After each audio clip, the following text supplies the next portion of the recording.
Multinational financial services firm Allianz has released its risk barometer results for 2024. Now, the report is based on the insight of 3,069 risk management experts from 92 countries and territories. Let's take a look at the top 10 risks globally. We see cyber incidents at number 1, followed by business interruption, natural catastrophes, changes in legislation and regulation, that's policy, macroeconomic developments, fires, explosion, climate change, political risks, and macroeconomic developments, and skilled workforce. Now, we also look at for the purpose of this discussion, we're focusing on Africa. Here's the 10 most important business risks in Africa and the Middle East. You can see that cyber incidents are number 1, and then you've got the business interruption, macroeconomic policy, conflicts, and in the top 5 there. Now, we're going to be speaking to Luca Moneta. He's a senior economist for Africa and the Middle East with Allianz Trade. He joins us now from Paris. Luca, good morning to you. Thank you so much for joining us. So, as businesses actually in Milan, as businesses in Africa list, cybersecurity risks as their top concern, does this serve as a reminder of the potential downsides of, linking economic growth to technological advancement? And is the economic impact solely measurable in monetary terms?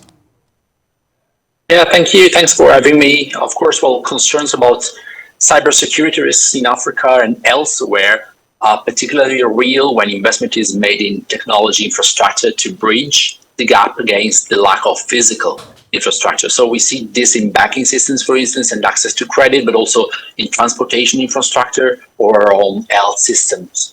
So these challenges are particularly important for Africa precisely because the ICT sector, for instance, can bring considerable progress and make a leap forward by bypassing physical difficulties in some ways, but it's also necessary to use some of the savings that are obtained through, for instance, ICT to invest in cybersecurity and risk mitigation tools. So based on our studies, for instance, exposure to ransomware alone could cost to the entire continent up to $8 billion a year starting in 2030. So the economic impact of cybersecurity is not measurable only in monetary terms, because if we look also financial losses or non-monetary consequences, just like damages to reputation, loss of trust, legal repercussions, of course, can have an impact too on the overall environment. Cyber threats can have also broader societal impacts. So, for instance, attacks on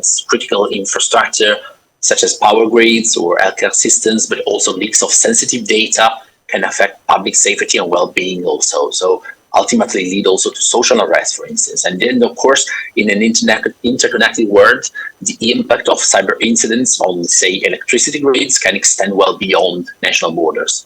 Thanks for that. The World Economic Forum in Davos this year listed geopolitical risks from Russia, Ukraine, Israel, Gaza, US, China as headwinds to global growth. Looking at Africa and developments in the Sahel, what would you say are key geopolitical risks for this year? I'd say that institutional capacity and the social contract in general in both Anglophone and Francophone countries in Central Africa, for instance, are getting increasingly questioned. So in Francophone Africa, for instance, the denominator is perhaps more political and creates also much noise in relative terms, with countries taking very different approaches. And for instance, Senegal having a major election 1 month after, late in 25th of February. So after a somewhat unprecedented campaign. The crisis denominator on the other end is deeply economic and financial across Anglophone countries. So the sovereign default of Ethiopia, for instance, elevated pressures on Kenya, the difficulties that Ghana itself is still facing should not be undervalued. So anticipated social fatigue could take different turns. So, for instance, channel against external enemies, let's say, which can be France, the US, with increasing social unrest, terrorist threats, and clashes among, say, deep state forces in the former environment, and then anti-establishment and potentially disruptive for investment in Anglophone countries also, with transfer and convertibility as well as counter-frustration risks on the rise. What do you make of Mali, Burkina Faso, Niger pulling out of ECOWAS? Does this suggest that the body is weak and they don't fear any economic sanctions? Well, relations between Burkina Faso, Mali, Niger, and ECOWAS deteriorated significantly, let's say, after the coups, as we all know. So the three states lamented at the time the lack of support in countering insurgencies, and ECOWAS ultimately suspended these states and Guinea from the organization. So their formal exit could certify departure that had already occurred in substance. This move obviously risks adding self-inflicted pain to countries that already have very low income levels, and that being landlocked will still have to go through ECOWAS member countries, for instance, to export raw materials and import essential goods, so thus risking paying additional duties, let's say. The problem could arise should this confrontational pattern extend to, for example, the monetary union, where the weight of this economy is greater, with devaluation pressures on the CFA franc, for instance, and risks to debt sustainability of countries like Senegal or Cameroon that have already high external financing requirements. Natural catastrophes, new entrant for Africa on your list, I think at number 6. The report says total economic losses from natural catastrophes for 2023 was $260 billion. Do you expect that such events, I guess, combined with climate change in general, may trigger additional economic challenges and social tensions? Well, on the one hand, scarcity of resources such as water and arable land can become, of course, sources of competition and conflict, especially in areas facing climate-induced stresses. Social tensions may rise as communities and nations grapple with the impacts of climate change, potentially leading to unrest. On the other end, floods, we have persistent droughts, the ability to withstand and respond to events such as earthquake, for instance, risk losing decades of growth in countries where unfavorable economic cycle can last longer than the average or the median age of the population, also with notable effects on education, the ability to plan for the long term, isolation, inequality, and the credibility of institutions in general. Climate change ranked 10th. Considering that Africa is disproportionately impacted by climate change, should that ranking be higher? We often ask ourselves here at Allianz whether the ranking is sensitive to the perceptions of individual communities and how it responds to frequency bias. For instance, it is the 5th or the 6th year of prolonged drought in the Horn of Africa, or severity on the other side, so a flash flood destroying crops and damaging property. Obviously, this is the case, though we interview a larger and larger sample to reduce this perception bias. On the other hand, it is clear that climate change is set to stay the top-term concerns for every businesses, and that its effects will stay with us for a very long period of time, while we do not expect the same for other sources of risk. Now, much of Africa, still on the climate change discussion, much of Africa, as we know, of course, as you know, is commodity dependent. Fossil fuels rule the day. Is Africa's energy transition path littered with hurdles? Well, several African countries have demonstrated actually economic resilience, not solely reliant on commodities. So factors such as non-commodity related activities, of course, remittances and tourism and services in general contribute to this resilience. So the energy transition introduces also new strategic commodities, presenting opportunity along the supply chain, particularly in sectors like automotive and manufacturing.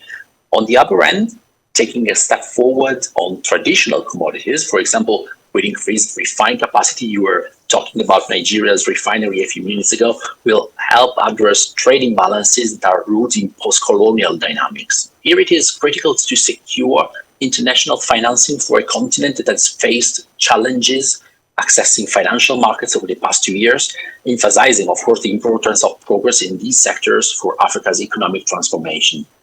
Now, the energy crisis, that was, I think, unchanged at number 8, going from 2023 to 2024. Considering that most of Africa suffers from a lack of electricity, should this also have been higher? Or is it because, I guess blackouts are a way of life in most of Africa? In Nigeria, we're used to blackouts here. We generate our own power. Is that the reason why it wasn't ranked higher? Sure. I mean, the ability to cope with power outages is also, I'd say, among the factors that we believe demonstrate the intent capabilities of African countries. And during 2023, for example, we observed how these shortcomings affected economic growth and the fight against inequality, for instance, in South Africa, with also increasing costs for businesses.